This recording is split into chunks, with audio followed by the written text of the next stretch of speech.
Hello guys, ഞാൻ ഇന്ന് ഗാർണിയറിൻ്റെ brightening vitamin C serum mask ആണ് കേട്ടോ യൂസ് ചെയ്യാനായിട്ട് പോകുന്നത്.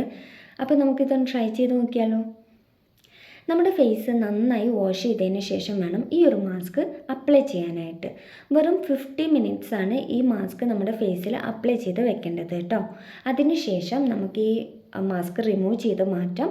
എന്നിട്ട് നന്നായിട്ട് മസാജ് ചെയ്ത് കൊടുക്കുക. ഒരു 5 to 10 മിനിറ്റ്സ് നേരം നമുക്ക് നന്നായിട്ട് മസാജ് ചെയ്യണം. അതിനുശേഷം വേണം നമുക്ക് വാഷ് ചെയ്ത് കളയാനായിട്ട്. ഇത് നമ്മുടെ ഫേസിലുണ്ടാകുന്ന ഡൾനെസ് മാറാനും അതേപോലെ ഫേസ് ഒന്നുകൂടി ബ്രൈറ്റൻ ആവാനും ഒക്കെ ഈ ഒരു മാസ്ക് ഹെൽപ്പ് ചെയ്യുന്നുണ്ട്. ഇതൊരു മിൽക്കി ടെക്സ്ചറാണ്. അതേപോലെ തന്നെ ഒരു full bottle vitamin C serum ഇതിൽ ഇൻക്ലൂഡഡ് ആണെന്ന് കേട്ടോ പറയണത്. അപ്പോൾ ഇതെല്ലാവരും ട്രൈ ചെയ്ത് നോക്കുക. എനിക്ക് നല്ലൊരു റിസൾട്ട് തന്നെയാണ് കിട്ടിയത്. ഫേസ് ഒന്നുകൂടി ബ്രൈറ്റൻ ആയ പോലെയൊക്കെ എനിക്ക് ഫീൽ ചെയ്തു. സോ നിങ്ങളെല്ലാവരും ഇതൊന്ന് ട്രൈ ചെയ്ത് നോക്കണം. വീഡിയോ ഇഷ്ടമായെങ്കിൽ ലൈക്ക് ചെയ്യാനും ഷെയർ ചെയ്യാനും സബ്സ്ക്രൈബ് ചെയ്യാനും മറക്കല്ലേ കേട്ടോ. ബൈ.